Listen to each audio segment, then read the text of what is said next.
Very good morning. Morning വാക്കിലേക്ക് എല്ലാ പ്രേക്ഷകർക്കും സ്വാഗതം. ഇന്ന് ഫെബ്രുവരി 10 തിങ്കളാഴ്ചയാണ്. തിങ്കളാഴ്ച ഒരു നല്ല ദിവസമാകട്ടെ എന്ന് പ്രതീക്ഷിച്ചുകൊണ്ട് ആശംസിച്ചുകൊണ്ട് നമുക്ക് തുടങ്ങാം അല്ലെ? മകരം 28 അപ്പോൾ ഇന്ന് ഫെബ്രുവരി 10 തിങ്കളാഴ്ച, മകരം 28. നമ്മുടെ കലണ്ടർ പ്രേക്ഷകരിലേക്ക് എത്തിക്കുകയാണ്. അപ്പം ഇന്ന് ചെയ്യാനുള്ള കാര്യങ്ങളൊക്കെ ഓർത്ത് പ്രേക്ഷകർ ചെയ്യാൻ വേണ്ടിയിട്ടാണ് നമ്മൾ അങ്ങനെ ഒരു സംവിധാനം ഒരുക്കിയിരിക്കുന്നത്. ഇന്നത്തെ ദിവസത്തിനൊരു പ്രത്യേകതയുണ്ട്. നമ്മുടെ ഏറ്റവും പ്രിയപ്പെട്ട ഗാനരചയിതാവും കവിയുമായ ഗിരീഷ് പുത്തഞ്ചേരിയുടെ ഓർമ്മ ദിനമാണ്. പറയുമ്പോൾ തന്നെ നമുക്കിങ്ങനെ ഒരുപാട് പാട്ടുകൾ മനസ്സിലേക്ക് വരുമല്ലോ. എത്ര മനോഹരമായ പാട്ടുകളും കവിതകളുമാണ് അദ്ദേഹം നമുക്ക് സമ്മാനിച്ചത്. അപ്പോൾ അദ്ദേഹത്തെ ഓർത്തുകൊണ്ട് നമുക്ക് ഇന്ന് തുടങ്ങാമെന്ന് തോന്നുന്നു. അതെ, എല്ലാ പ്രേക്ഷകർക്കും ഒരിക്കൽ കൂടി സ്വാഗതം. ഇനി നമ്മൾ വാർത്തകളിലേക്ക് കടക്കുകയാണ്.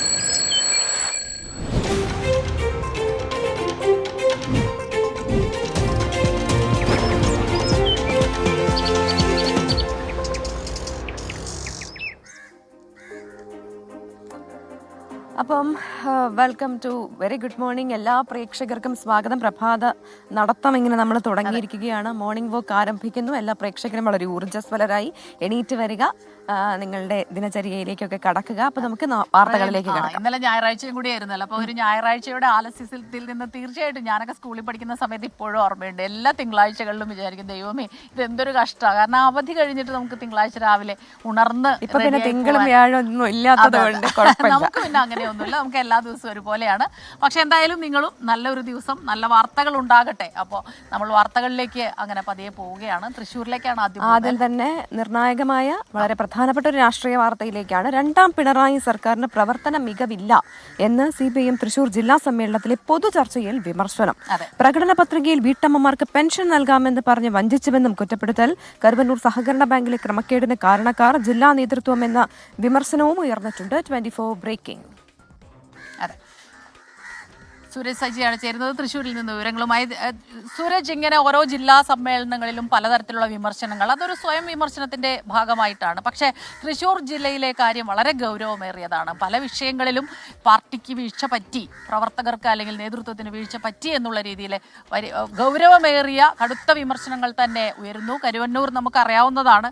പല സമയത്തും അതിലുണ്ടായിരുന്ന തീരുമാനങ്ങളെല്ലാം തന്നെ തെറ്റിപ്പോയി, അല്ലെങ്കിൽ കൃത്യമായി ഇപ്പോൾ ED അന്വേഷണം വന്നതൊക്കെ തന്നെ അതിനെയൊന്നും തടയിടാനോ അത് ഏത് രീതിയിൽ എങ്ങനെ കൊണ്ടുപോകണം എന്നതിലൊക്കെ തന്നെ പാർട്ടിക്ക് വീഴ്ച പറ്റി എന്നത് ഉൾപ്പെടെയുള്ള വലിയ ഗൗരവമേറിയ വിമർശനങ്ങൾ വന്നു എന്നാണോ?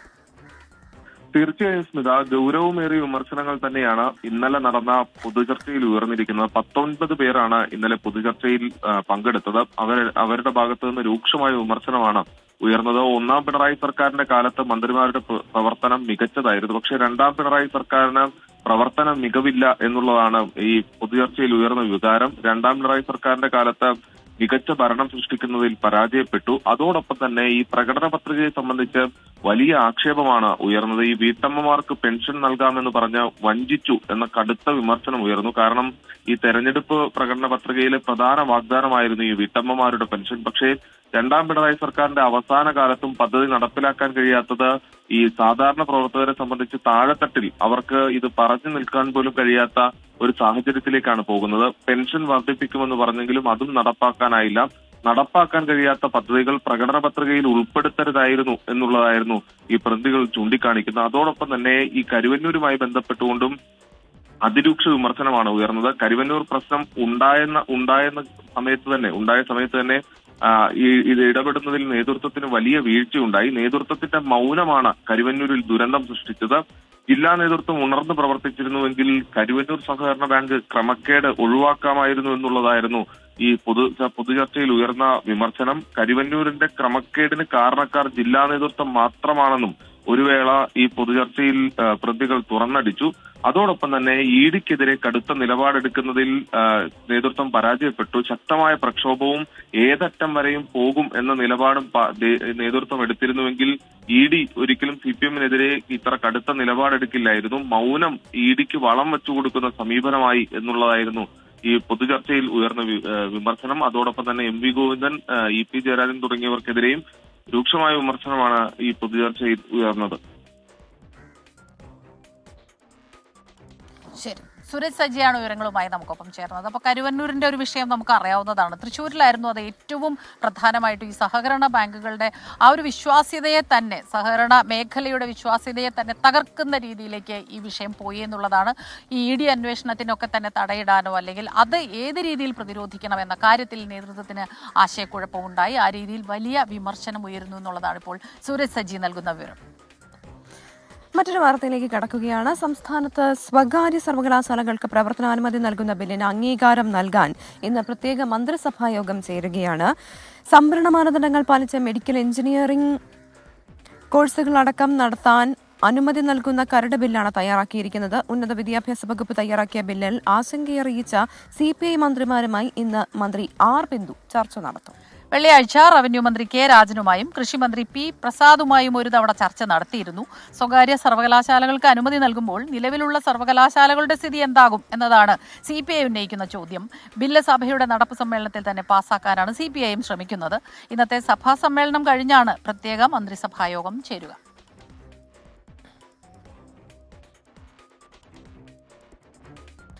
നിയമസഭയിൽ ഇന്ന് എന്താണ് പ്രധാനപ്പെട്ട വിഷയങ്ങൾ എന്ന് നോക്കിയാൽ, സംസ്ഥാനത്തെ കിഫ്ബി റോഡുകളിൽ നിന്നും യൂസർ ഫീ പിരിക്കാനുള്ള സർക്കാർ നീക്കം പ്രതിപക്ഷം ഇന്ന് നിയമസഭയിൽ ഉന്നയിക്കാനിരിക്കുകയാണ്.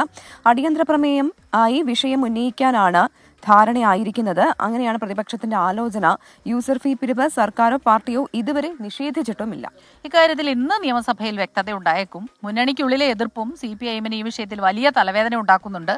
മണിയാർ വിഴിഞ്ഞം പദ്ധതികളുമായി ബന്ധപ്പെട്ട ചോദ്യങ്ങൾ ചോദ്യോത്തരവേളയിൽ വരുന്നുണ്ട്. ധനമന്ത്രി KN ബാലഗോപാൽ അവതരിപ്പിച്ച ബജറ്റിന്മേലുള്ള പൊതു ചർച്ചയും ഇന്ന് ആരംഭിക്കുന്നുണ്ട്.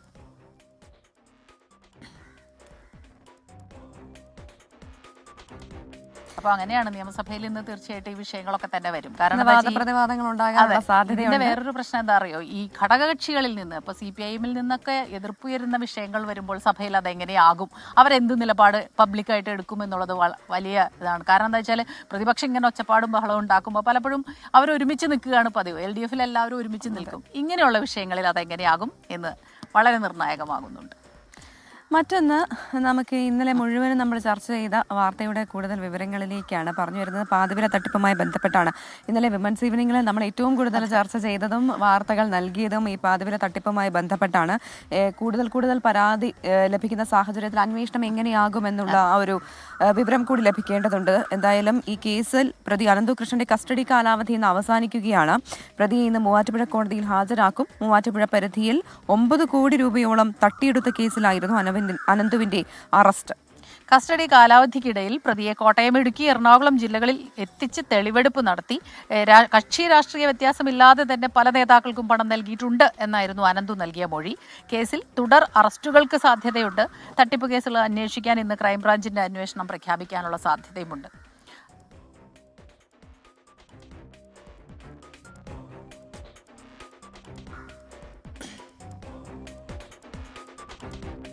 അപ്പം എന്തായാലും ഈ കേസുകളിൽ ക്രൈംബ്രാഞ്ച് അന്വേഷണമൊക്കെ വരട്ടെ. കാരണം നമ്മൾ കഴിഞ്ഞ ദിവസമൊക്കെ പറഞ്ഞുകൊണ്ടിരുന്ന ഒരു കാര്യം അതാണ്. പോലീസ് സ്റ്റേഷനുകളിൽ ഇങ്ങനെ കേസുകളാണ്, പരാതികളുടെ പ്രളയമാണ്. ഇതെങ്ങനെ മാനേജ് ചെയ്യും എന്നുള്ളത്. മറ്റു കേസുകളില്ലേ, നമ്മുടെ നാട്ടിൽ ഒരുപാട് വേറെ പ്രശ്നങ്ങളുണ്ട്. അപ്പോൾ അതിനൊക്കെ തന്നെ പോലീസിന് പോകണ്ടേ. ഈ ഒരു വിഷയത്തിൻ്റെ പിന്നാലെ എല്ലാ പോലീസും പോയാലും തീരാത്ത അത്രയും കേസുകളാണ്. ഒരു സ്റ്റേഷനിൽ തന്നെ 2000-3000 പരാതികളൊക്കെ വരിക എന്ന് പറയുന്നത് ഒരുപക്ഷെ എനിക്കൊന്ന് ചരിത്രത്തിൽ ആദ്യമായിട്ടായിരിക്കും. എന്തായാലും നമ്മൾ റിപ്പോർട്ട് ചെയ്യാൻ തുടങ്ങിയിട്ട് നമ്മൾ ഇതുപോലൊരു കാര്യം കണ്ടിട്ടില്ല. വീണ്ടും പരാതികൾ വന്നുകൊണ്ടിരിക്കുന്നുണ്ട്. അപ്പോൾ ഇന്ന് പ്രതിയുടെ കസ്റ്റഡി കാലാവധി അവസാനിക്കുകയാണ്. വളരെ പ്രധാനപ്പെട്ട വിവരങ്ങളൊക്കെ തന്നെ ഇന്നും ലഭിക്കുമെന്ന് പ്രതീക്ഷിക്കുന്നു. നമുക്ക് എറണാകുളത്ത് നിന്ന് നേരെ നമുക്ക് പോകേണ്ടത് അങ്ങോട്ടാണ്, മണിപ്പൂരിലേക്കാണ്. അവിടെ വലിയ രാഷ്ട്രീയ കോലാഹലങ്ങളൊക്കെ നടന്നു. അതിനുശേഷം മുഖ്യമന്ത്രി ബീരേൻ സിംഗ് രാജിവെച്ചു. ഈ രാജി ആവശ്യം പലതവണ ഉന്നയിക്കപ്പെട്ടതാണ്. അത് ഇപ്പോൾ BJPയിൽ തന്നെ അദ്ദേഹത്തിനെതിരെ സ്വരം ഉയർന്ന സാഹചര്യത്തിൽ അദ്ദേഹത്തിന് പിടിച്ചു നിൽക്കാൻ സാധിച്ചില്ല. ഇന്നലെ ആഭ്യന്തരമന്ത്രി അമിത്ഷായുമായി അദ്ദേഹം കൂടിക്കാഴ്ചയൊക്കെ നടത്തിയിരുന്നതിന് ശേഷമാണ് രാജിയിലേക്ക് കടന്നത്. എന്തായാലും ബീരേൻ സിംഗ് രാജിവെച്ചതിന് പിന്നാലെ പുതിയ രാഷ്ട്രീയ നീക്കങ്ങൾക്കും അവിടെ തുടക്കമാവുന്നുണ്ട്. BJP ദേശീയ നേതൃത്വത്തിന്റെ നിരീക്ഷകനായി തുടരുന്ന സംബിത് പാത്ര MP ഇന്ന് MLA-മാരുമായി കൂടിക്കാഴ്ച നടത്തുന്നുണ്ട്. അതെ, നിയമസഭാ തെരഞ്ഞെടുപ്പിന് 2 വർഷം മാത്രം ബാക്കി നിൽക്കുമ്പോൾ മണിപ്പൂരിൽ രാഷ്ട്രപതി ഭരണത്തിനുള്ള സാധ്യതയാണ് കാണുന്നത്. അപ്പോൾ ഇന്നത്തെ ദിവസം ഈ വാർത്തകളിൽ ഏറ്റവും പ്രധാന തലക്കെട്ടുകളിൽ ഇടം പിടിക്കുക ഈ വാർത്ത കൂടിയാണ്. മുഖ്യമന്ത്രി N ബിരേൻ സിംഗിന്റെ അപ്രതീക്ഷിത രാജിക്ക് പിന്നാലെ മണിപ്പൂർ രാഷ്ട്രീയം വീണ്ടും കലുഷിതമാവുകയാണ്. എൻ ബിരേൻ സിംഗിന്റെയും മന്ത്രിസഭയുടെയും രാജി ഗവർണർ അജയ് കുമാർ ഭല്ല അംഗീകരിച്ചു. ബദൽ സംവിധാനമുണ്ടാകുന്നതുവരെ കാവൽ മുഖ്യമന്ത്രിയായി തുടരാൻ ബിരേൻ സിംഗിനോട് ആവശ്യപ്പെട്ടു. മുഖ്യമന്ത്രി രാജിവെച്ച പശ്ചാത്തലത്തിൽ ഇന്ന് വിളിച്ചു ചേർക്കാനിരുന്ന നിയമസഭാ സമ്മേളന ഉത്തരവും ഗവർണർ റദ്ദാക്കി. ബി.ജെ.പി. ദേശീയ നേതൃത്വത്തിന്റെ നിർദ്ദേശപ്രകാരം മണിപ്പൂരിൽ തുടരുന്ന സാംബിത് പത്ര MP ഇന്ന് ബി.ജെ.പി. MLA-മാരുമായി കൂടിക്കാഴ്ച നടത്തും. നിലവിലെ രാഷ്ട്രീയ സാഹചര്യത്തിൽ മണിപ്പൂരിൽ രാഷ്ട്രപതി ഭരണം ഏർപ്പെടുത്താനാണ് സാധ്യത. എന്നാൽ നിയമസഭാ സമ്മേളനത്തിൽ സർക്കാരിനെതിരെ അവിശ്വാസ പ്രമേയം കൊണ്ടുവന്നേക്കുമെന്ന ഭയത്തിലാണ് ബിരേൻ സിംഗിന് രാജിയെന്നാണ് കോൺഗ്രസിന്റെ ആരോപണം. മുഖ്യമന്ത്രി രാജിവെച്ചതിന് പിന്നാലെ ഇംഫാലിൽ സുരക്ഷ വർദ്ധിപ്പിച്ചു. 24 ഡൽഹി. അതാണ് മണിപ്പൂരിലെ സാഹചര്യം. ഇനി പുതിയ മുഖ്യമന്ത്രി വരേണ്ടിയിരിക്കുന്നു. അവിടുത്തെ സാഹചര്യങ്ങളൊക്കെ ഇത്ര വഷളാകാൻ കാരണം ബീരേൻ സിംഗ് ആണെന്നുള്ള ആ ഒരു വലിയ ആരോപണം മുൻപുണ്ടായിരുന്നു. പക്ഷേ അദ്ദേഹത്തിന്റെ രാജി ഇപ്പോൾ അവിശ്വാസ പ്രമേയം ഭയന്നുകൊണ്ടാണ്. ഇത് മുൻപേ ഉണ്ടായിരുന്നുവെങ്കിൽ ഒരുപക്ഷെ മണിപ്പൂരിലെ അവസ്ഥ ഇത്രയും മോശമാകില്ലായിരുന്നു എന്നുകൂടി നമ്മൾ പറയുകയാണ്. ഇപ്പോൾ സമയം 6 മണി കഴിഞ്ഞ് 13 ആയിട്ടുണ്ട്. അപ്പൊ കട്ടിലിൽ നിന്ന് എണീക്കാത്തവരൊക്കെ വളരെ വേഗം എണീറ്റോളൂ. ഇനിയും ഒരുപാട് വാർത്തകൾ പ്രേക്ഷകരുമായി പങ്കുവെക്കാനുണ്ട്. ഇവിടെ നമ്മൾ നിൽക്കുമ്പോൾ ഇവിടെ നിറയെ മരങ്ങളുള്ളത് കൊണ്ട് കിളികളുടെ ശബ്ദം ഇങ്ങനെ കളകളാരവം. അതെ, നേരം പരപരാ വെളുത്ത് വരുന്നേ ഉള്ളൂ. ഇപ്പോഴും അങ്ങ് വെളിച്ചം വീണ് തുടങ്ങിയിട്ടില്ല. അപ്പൊ കിളികളൊക്കെ രാവിലെ ഉണർന്നു കഴിഞ്ഞു. നല്ല രസമുണ്ട്. അതൊരു പോസിറ്റീവ് എനർജി നൽകുന്നുണ്ട് കേട്ടോ. നമുക്ക് രാജ്യ തലസ്ഥാനത്തേക്ക് പോകാം. നമ്മൾ കഴിഞ്ഞ ദിവസം കണ്ടതാണ് BJP-യുടെ ജയം. അതുമായി ബന്ധപ്പെട്ടുള്ള രാഷ്ട്രീയ പ്രതികരണങ്ങളൊക്കെ കണ്ടതാണ്. ഇനി BJP-ക്ക് ചെയ്യാനുള്ളത് അവിടെ ഏറ്റവും നല്ലൊരു നേതാവിനെ കൊണ്ട് മുഖ്യമന്ത്രിയാക്കുക എന്നുള്ളതാണ്. പക്ഷേ അതിലൊരു തീരുമാനത്തിലെത്താൻ BJP-ക്ക് സാധിച്ചിട്ടില്ല.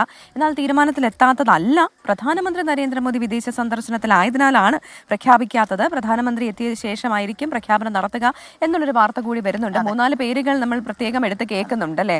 അപ്പൊ ഇവരിൽ ആരാകും മുഖ്യമന്ത്രിയാവുക? ഡൽഹിയെ നയിക്കുക 27 വർഷങ്ങൾക്ക് ശേഷം BJP-യുടെ ഭാഗത്തു നിന്നുള്ളത് ഏറെ പ്രധാനപ്പെട്ട ഒരു ചോദ്യമാണ്. എന്തായാലും ആഭ്യന്തരമന്ത്രി അമിത്ഷാ, പാർട്ടി അധ്യക്ഷൻ JP നദ്ദ എന്നിവർ, സംസ്ഥാന അധ്യക്ഷൻ വീരേന്ദ്ര സച്ദേവ്, തിരഞ്ഞെടുപ്പ് ചുമതലയുള്ള ബൈജയന്ത് പാണ്ഡെ എന്നിവരുമായി ചർച്ച നടത്തിയിട്ടുണ്ട്. വീരേന്ദ്ര സച്ദേവ് നിയുക്ത MLA-മാരിൽ നിന്നും വ്യക്തിപരമായ അഭിപ്രായം തേടി. നിലവിൽ പർവേഷ് വർമ്മ, വിജേന്ദർ ഗുപ്ത, മനോജ് തിവാരി, ശിഖ റായ് തുടങ്ങി നിരവധി പേരുകൾ പരിഗണനാ പട്ടികയിലുണ്ട്. എല്ലാ സാധ്യതകളും പരിശോധിച്ച ശേഷമേ മുഖ്യമന്ത്രി തീരുമാനിക്കുമെന്നും തിരഞ്ഞെടുക്കപ്പെട്ടവരല്ലാതെ പുറത്തുനിന്നും ഒരാൾ മുഖ്യമന്ത്രിയാകാനുള്ള സാധ്യത ഇല്ല എന്നും തള്ളിക്കളയാൻ ആകില്ല എന്നുമാണ് പാർട്ടി വൃത്തങ്ങൾ നൽകുന്ന സൂചന.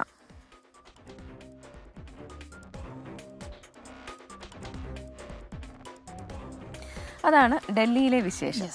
കഴിഞ്ഞ ദിവസങ്ങളിലൊക്കെ വലിയ ചർച്ചയും വിവാദമൊക്കെ ആയതാണ് ഈ കുടിയേറ്റക്കാരെ തിരിച്ചയച്ച അമേരിക്കയുടെ നടപടി. അത് കുടിയേറ്റക്കാരെ തിരിച്ചയക്കുന്നു എന്നതിലുള്ള പ്രശ്നം, അത് പലപ്പോഴും നടക്കുന്നതാണ്. നമ്മുടെ വിദേശകാര്യ മന്ത്രാലയം ആ രീതിയിൽ തന്നെ പറഞ്ഞെങ്കിൽ പോലും അത് മോശമായ ഒരു രീതിയിൽ മോശമായി അവരെ വിലങ്ങണിയിച്ചു കൊണ്ടുവന്നു എന്നുള്ളതിൽ വലിയ പ്രതിഷേധങ്ങൾ ഉണ്ടായിരുന്നു. ലോക്സഭ പ്രക്ഷുബ്ധമായി.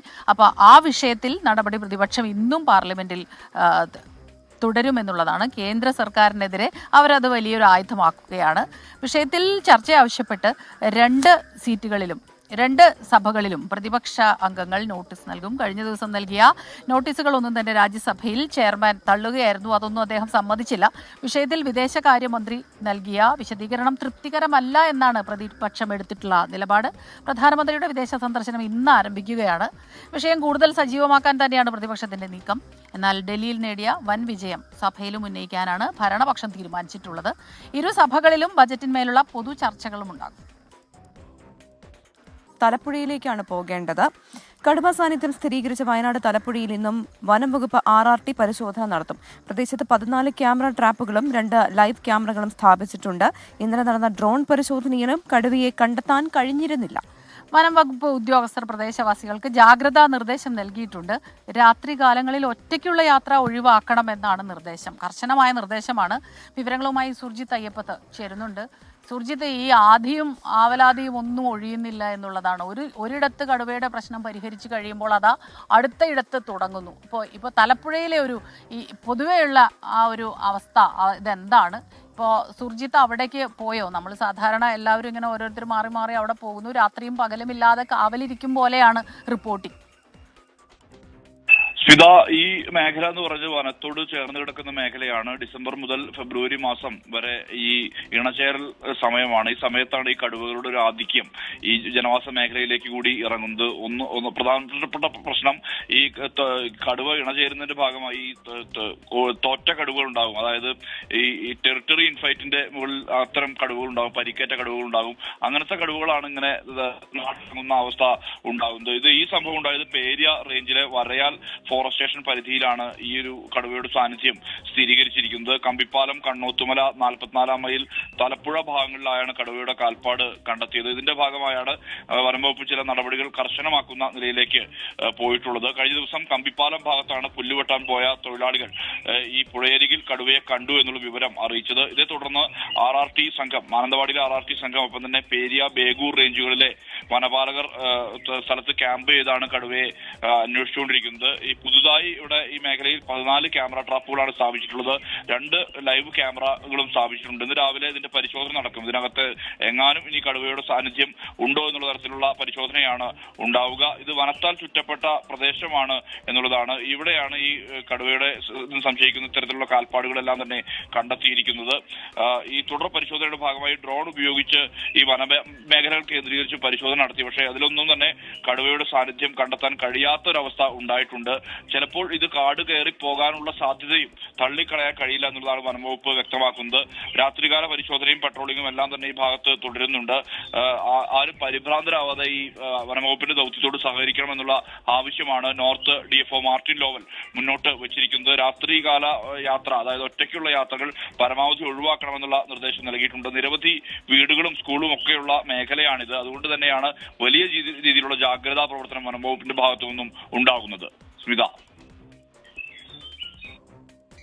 അതോടൊപ്പം തന്നെ സുർജിത്ത്, ഈ നിരന്തരമായി വയനാടിന്റെ വിവിധ പ്രദേശങ്ങളിൽ ഇങ്ങനെ കടുവയുടെ സാന്നിധ്യം ഉണ്ടാകുന്നുണ്ട്. ഇതിനൊരു ശാശ്വത പരിഹാരത്തിലേക്കൊക്കെ കടക്കേണ്ട സമയമായിട്ടില്ലേ? കാരണം അത്രയധികം കടുവ, പുലി ഇവയുടെയൊക്കെ ആക്രമണം ഉണ്ടാവുകയാണല്ലോ. പ്രവിത, ഇതിനകത്തൊരു പ്രധാന പ്രശ്നം എന്ന് പറയുന്നത് ഈ വനമേഖലയോട് ചേർന്ന് കിടക്കുന്ന ഏറ്റവും അധികം വനമുള്ള ഒരു വനവും തോട്ടവും ഉള്ള മേഖലയാണ് ഈ വയനാട് എന്ന് പറയുന്നത്. ജില്ലയുടെ സ്വഭാവം അങ്ങനെയാണ്. പക്ഷേ ഇപ്പോൾ ഈയിടെയായി വലിയ രീതിയിലുള്ള ഒരു ആധിക്യം കഴിഞ്ഞ വർഷങ്ങളിലായി കാണുന്നു എന്നുള്ളതാണ്. പ്രത്യേകിച്ച് ഈ കടുവയുടെ സാന്നിധ്യം രൂക്ഷമാകാനുള്ള രൂക്ഷമാകുന്ന ഒരു സമയം എന്ന് പറയുന്നത് ഈ ഡിസംബർ മുതൽ ഇങ്ങോട്ട്, അതായത് ഡിസംബർ മുതൽ ഫെബ്രുവരി വരെയുള്ള മാസങ്ങളിലാണ് ഈ കടുവയുടെ ഒരു സജീവമായ സാന്നിധ്യം ഈ ജനവാസ മേഖല കേന്ദ്രീകരിച്ച് ഉണ്ടാവുന്നു എന്നുള്ളതാണ്. അത് ഞാൻ നേരത്തെ സൂചിപ്പിച്ചിരുന്നു. ഈ ടെറിട്ടറി ഇൻഫൈറ്റിന്റെ മുകളിൽ ഈ തോറ്റ് പുറത്തു വന്ന കടുവകൾ, അതായത് 2 കടുവകൾ തമ്മിൽ ഇണചേരുന്നതിന്റെ ഭാഗമായി അത്തരത്തിൽ ഏറ്റുമുട്ടൽ ഉണ്ടാവുകയും ഗുരുതരമായി പരിക്കേൽക്കുകയും ചെയ്തതിന്റെ ഭാഗമായി ഇര തേടാൻ കഴിയാത്ത അവസ്ഥ വരികയും പരിക്ക് പറ്റുകയും ചെയ്ത അത്തരം കടുവകളാവും പ്രധാനമായും ഈ മേഖലയിലേക്ക് ഇറങ്ങി വരിക. മാത്രമല്ല ഈ കർണാടകയുടെ ഡാറ്റാബേസിലുള്ള കടുവകളും ഈ ഭാഗത്തേക്ക് കടന്നു വരുന്നു എന്നുള്ളതാണ്. കഴിഞ്ഞ ദിവസങ്ങളിലായി ഈ പിടികൂടിയ കടുവ ഉൾപ്പെടെയുള്ളവ ഈ കർണാടകയുടെ ഡാറ്റാബേസിലുള്ളതാണ്. കേരളത്തിന്റെ ഡാറ്റാബേസിൽ ഇല്ലാത്ത കടുവയാണ്. ഒന്നുകിൽ ഈ സെൻസസ് സമയത്ത് ഈ ഇതിനകത്ത് പെടാത്ത കടുവകളാകാം, അല്ലെങ്കിൽ ഈ കർണാടകയുടെ ഡാറ്റാബേസിൽ ആ മേഖലയിൽ നിന്ന് വനമേഖലയിൽ നിന്ന് ഇങ്ങോട്ട് താഴേക്ക് ഇറങ്ങി വരുന്നൊരവസ്ഥ ഉണ്ടാകുന്ന ഒരു സ്ഥിതിയുണ്ട്. ഇവിടെ മാത്രമല്ല, ഇപ്പൊ പെരുന്തട്ടയിൽ കഴിഞ്ഞ ദിവസം 3 കടുവകളാണ് ചത്തത്. അതിൽ 2 എണ്ണം ഇത്തരത്തിൽ ഈ ഏറ്റുമുട്ടലിൽ പരിക്ക് പറ്റിയ കടുവകളാണ് 2 എണ്ണം ചത്തതെന്നുള്ള സ്ഥിരീകരണം വനംവകുപ്പിന്റെ ഭാഗത്തുണ്ടായിട്ടുണ്ട്. പെരുന്തട്ട എന്ന് പറയുന്ന സ്ഥലം കൽപ്പറ്റ നഗരസഭയ്ക്ക് കീഴിലുള്ള സ്ഥലമാണ്. ആ സ്ഥലത്ത് ഒരു തോട്ടമുണ്ട്. ആ തോട്ടത്തിനകത്ത് ഈ കഴിഞ്ഞ ദിവസം കടുവ ചത്ത നിലയിൽ കണ്ടെത്തിയിരുന്നു. അത് ആ മേഖലയിൽ നിരന്തരം അലോസരം പെടുത്തിയിരുന്ന കടുവയാണ്. കാരണം ഈ വന്യമൃഗങ്ങൾ ഇറങ്ങുകയും അവിടെ പുലിയുടെ സാന്നിധ്യവുമുണ്ട്. ഇത് ഈ പശുവിനെ അടക്കം ആക്രമിക്കുന്ന ഒരവസ്ഥ ഉണ്ടായിട്ടുള്ള ഒരു സംഭവമാണ്. സൂചിപ്പിച്ചത് പോലെ തന്നെയാണ് ഈ പല തരത്തിൽ പുലി, കടുവ, ആന അതിങ്ങനെ മാറി മാറി പ്രശ്നങ്ങൾ ഉണ്ടാക്കിക്കൊണ്ടേയിരിക്കുകയാണ്. ഇപ്പോൾ കടുവയുടെ സാന്നിധ്യം സ്ഥിരീകരിച്ച സാഹചര്യത്തിൽ കർശനമായ ജാഗ്രതാ നിർദ്ദേശം ഒക്കെ നിലനിൽക്കുന്നുണ്ടെങ്കിൽ പോലും ഈ ജനങ്ങളുടെ ആശങ്ക അകറ്റാൻ എന്ത് ചെയ്യാം? അതുപോലെ ഓരോ പ്രശ്നങ്ങൾ അത് അപ്പോഴപ്പോൾ പരിഹരിച്ചു പോകുന്നു എന്നതിലുപരി ഇനി ഇതുപോലുള്ള പ്രശ്നങ്ങൾ ഇല്ലാതിരിക്കാൻ എന്ത് ചെയ്യാമെന്നുള്ള ആ ഒരു തീരുമാനത്തിലേക്ക്, ചർച്ചകളിലേക്കൊക്കെ എത്തേണ്ട സമയം അതിക്രമിച്ചിരിക്കുന്നു എന്നാണ് പറയാനുള്ളത്. കാരണം എത്ര കഷ്ടപ്പെട്ടാണ് അവർ ഓരോ ദിവസവും തള്ളി നീക്കുന്നത്. അപ്പോൾ തീർച്ചയായിട്ടും വയനാട്ടുകാരുടെ പ്രശ്നം പരിഹരിച്ചേ പറ്റൂ. ഇനി നമുക്ക് മറ്റൊരു വാർത്തയിലേക്ക് പോകാം. മുനമ്പം വഖഫ് ഭൂമി കേസ് കോഴിക്കോട് വഖഫ് ട്രൈബ്യൂണൽ ഇന്ന് പരിഗണിക്കുന്നുണ്ട്. മുനമ്പം നിവാസികളുടെയും വഖഫ് സംരക്ഷണ വേദിയുടെയും കേസിൽ കക്ഷി ചേരാനുള്ള അപേക്ഷയാണ് പരിഗണിക്കുന്നത്. 2 ദിവസം മുൻപ് കേസ് പരിഗണിച്ച കോടതി അഖില കേരള വഖഫ് സംരക്ഷണ സമിതിയുടെ കക്ഷി ചേരാനുള്ള അപേക്ഷ തള്ളിയിരുന്നു. മുൻപത്തെ ഭൂമി പ്രശ്നത്തിൽ എന്ത് വ്യക്തി താൽപര്യമാണ് സമിതിക്ക് ഉള്ളത് എന്ന ചോദ്യമാണ് വഖഫ് ട്രൈബ്യൂണൽ ചോദിച്ചത്. ഫറൂഖ് കോളേജ് മാനേജ്മെന്റ് അസോസിയേഷനാണ് വഖഫ് ബോർഡിന്റെ നടപടിയെ ചോദ്യം ചെയ്ത് ട്രൈബ്യൂണലിനെ സമീപിച്ചിട്ടുള്ളത്. നല്ല ശബ്ദം കേൾക്കുന്നുണ്ട്, നല്ല രസമുള്ള ശബ്ദമുണ്ട്. എന്താ പറയുന്നത്, നല്ല ഒരു അന്തരീക്ഷം അല്ലേ? അതെ, നമ്മൾ ഇപ്പൊ നിൽക്കുന്നത് തൃക്കാക്കരയിലെ കാരുവള്ളി വാക്ക് വേയിലാണ്. നമ്മുടെ ഓഫീസിൽ നിന്ന് ഒരുപാട് ദൂരമല്ല ഇത്. ഈ കുറച്ച് ഇടം നല്ല മനോഹരമായി അവരത് ചെയ്തിട്ടുണ്ട്. കണ്ടോ, ഇപ്പൊ നിറയെ മരങ്ങളുണ്ട്. നമ്മളൊരു ഗ്രാമീണ അന്തരീക്ഷത്തിലാണ് നിൽക്കുന്നത്. സിറ്റിക്കകത്തൊരു ഗ്രാമീണ അതാണ്. തൊട്ടപ്പുറത്ത് സിറ്റിയാണ്, നഗരം ഇങ്ങനെ വളർന്നുകൊണ്ടിരിക്കുന്ന നഗരമുണ്ട്. അതിനിടയിൽ ഈ പഴമയൊക്കെ സൂക്ഷിക്കുന്ന ചിലയിടങ്ങൾ ഇതിനകത്ത് പോക്കറ്റ്സ് ആയിട്ടുണ്ട്. അത് നമുക്ക് വലിയ സന്തോഷം തരുന്നുണ്ട്. നിങ്ങൾക്കും ഇത് കേൾക്കാൻ പറ്റുന്നുണ്ടല്ലോ അല്ലേ, ഈ കിളികളുടെ കളകളാരവം. അതോടൊപ്പം തന്നെ ഈ പരപരാ വെളുത്തു, കളകളാരവം, ഇതൊക്കെ 24-ന്റെ സ്വന്തം വാക്കുകളായി മാറിയോ എന്ന് രവികുമാർ ചോദിക്കുന്നുണ്ടായിരുന്നു. അങ്ങനൊന്നും ഇല്ല, പക്ഷെ നമ്മളിങ്ങനെ ഇടക്കിടക്കൊക്കെ അതെടുത്ത് പ്രയോഗിക്കും. അപ്പോൾ നമുക്ക് തിരിച്ച് വാർത്തകളിലേക്ക് വന്നു കഴിഞ്ഞാൽ, ഏറെ ചർച്ച ചെയ്യപ്പെട്ട ഒന്നായിരുന്നു ചോദ്യപേപ്പർ ചോർച്ച കേസ്. ഈ കേസിൽ അറസ്റ്റിലായ 2 പ്രതികളുടെയും കസ്റ്റഡി അപേക്ഷ ഇന്ന് പരിഗണിക്കുകയാണ് കോടതി. താമരശ്ശേരി കോടതിയാണ് കേസ് പരിഗണിക്കുന്നത്. MS സൊല്യൂഷൻസിലെ അധ്യാപകരായ ഫഹദ്, ജിഷ്ണു എന്നിവരാണ് റിമാൻഡിൽ കഴിയുന്നത്. ഷുഹൈബ് തയ്യാറാക്കിയ ചോദ്യപേപ്പർ അവതരിപ്പിക്കുക മാത്രമാണ് ചെയ്തത് എന്നാണ് പ്രതികൾ പറയുന്നത്. എന്നാൽ കൂടുതൽ ചോദ്യം ചെയ്താൽ മാത്രമേ ക്രൈംബ്രാഞ്ചിന് ഇക്കാര്യത്തിൽ വ്യക്തത വരൂ. അപ്പൊ നമ്മളിപ്പോ എവിടെയാണ് എന്ന് ചോദിക്കുന്ന പ്രേക്ഷകർക്ക് വേണ്ടി ഇതാ നമ്മൾ ഈ എന്താ പറയുക, ഈ ഒരു കമാനം അതിങ്ങനെ കാണിക്കുകയാണ്. ഇവിടെ അതിനുള്ളൊരു ഫലകവും കൂടിയുണ്ട്. തൃക്കാക്കര നഗരസഭ ഡിവിഷൻ 4 കൗൺസിലർ ശ്രീ PM യൂനുസിന്റെ 2022, 23, 24 വർഷത്തെ ഡിവിഷൻ ഫണ്ട് ഉപയോഗിച്ച് നിർമ്മിച്ചതാണ് ഈ വാക്ക് വേ. ഉദ്ഘാടനം നിർവഹിച്ചത് ശ്രീ അഡ്വക്കേറ്റ് ഹാരിസ് ബീരാൻ MP. അപ്പൊ അങ്ങനെയുള്ള കാര്യങ്ങളൊക്കെ ഇവിടെ എഴുതി വെച്ചിട്ടുണ്ട്. ഇന്നലെ നമ്മുടെ പ്രേക്ഷകരാരോ ഇതുപോലൊരു കാര്യം നമ്മൾ പറഞ്ഞപ്പോ നമ്മള് ഇത് ശുചിമുറികളുടെ കാര്യം പറഞ്ഞപ്പോ വെയിറ്റിംഗ് ഷെഡുകളൊക്കെ നിർമ്മിച്ചിട്ട് ഇങ്ങനെ ഓരോരുത്തരുടെ പേര് എഴുതി വെക്കും. അത് നമുക്ക് അവകാശപ്പെട്ടതല്ലേ, അപ്പൊ പിന്നെ എന്തിനാണ് അവരുടെ പേര് എഴുതുന്നത്? പക്ഷേ ഞാൻ പറയുവാണെങ്കിൽ ഇത് ഉണ്ടാക്കിയാൽ മതി, പേര് എഴുതണമെങ്കിൽ എഴുതിക്കോട്ടെ എന്ന്, എന്താ കുഴപ്പം? ആവശ്യത്തിന് ഇപ്പൊ ഇതുപോലെ ഇത് തന്നെ നമ്മൾ ഒട്ടും പ്രതീക്ഷിക്കാത്ത ഒരിടത്ത് ഇത്ര മനോഹരമായ വാക്ക് വേ ഉണ്ടാക്കിയിരിക്കുന്നു. അതുപോലെയുള്ളത് വളരെ നല്ലത് തന്നെയാണ്. ഈവനിങ്ങിലും മോർണിംഗിലും ഒക്കെ നമുക്ക് നടക്കാൻ ഇറങ്ങാം, കുട്ടികൾക്കൊക്കെ കളിക്കാം, അധികം വണ്ടികളൊന്നും പോവാത്ത സ്ഥലമാണ്. അങ്ങനെ അടുത്ത വാർത്തയിലേക്ക് പോകാൻ സമയമായിരിക്കും. പ്രായപൂർത്തിയാകാത്ത കുട്ടികൾക്ക് വാഹനം ഓടിക്കാൻ നൽകിയ സംഭവത്തിൽ 2 വാഹന ഉടമകൾക്കെതിരെ വിഴിഞ്ഞം പോലീസ് കേസെടുത്തു. ലൈസൻസ് ഇല്ലാത്ത വ്യക്തികൾക്ക് വാഹനം ഓടിക്കാൻ നൽകിയതിനാണ് കേസ്. വിഴിഞ്ഞം കോട്ടപ്പുറം ഒസാവിള സജീർ ഭവനിൽ സജിൻ, കരിങ്കുളം പള്ളംപുരയിടത്തിൽ സിബിൻ എന്നിവർക്കെതിരെയാണ് കേസ് എടുത്തിട്ടുള്ളത്. വാഹനങ്ങൾ പരിശോധിക്കുന്നതിനിടെയാണ് ഇവർ പിടിയിലായത്. 25,000 രൂപ പിഴയും 3 വർഷം തടവും ലഭിക്കാവുന്ന വകുപ്പിലാണ് കേസെടുത്ത് വിഴിഞ്ഞം പോലീസ് അന്വേഷണം ആരംഭിച്ചത്. അപ്പോൾ അതാണ് ആ വാർത്തയുമായി ബന്ധപ്പെട്ടുള്ള അപ്ഡേറ്റ്. ഇനി കമന്റ് ബോക്സിലേക്ക് വരുമ്പോൾ ഒരുപാട് പ്രേക്ഷകരുടെ കമന്റ്സ് ഇങ്ങനെ വരുന്നുണ്ട്. നമുക്കതൊക്കെ കാണുമ്പോൾ ഒരുപാട് സന്തോഷവും തോന്നുന്നുണ്ട്.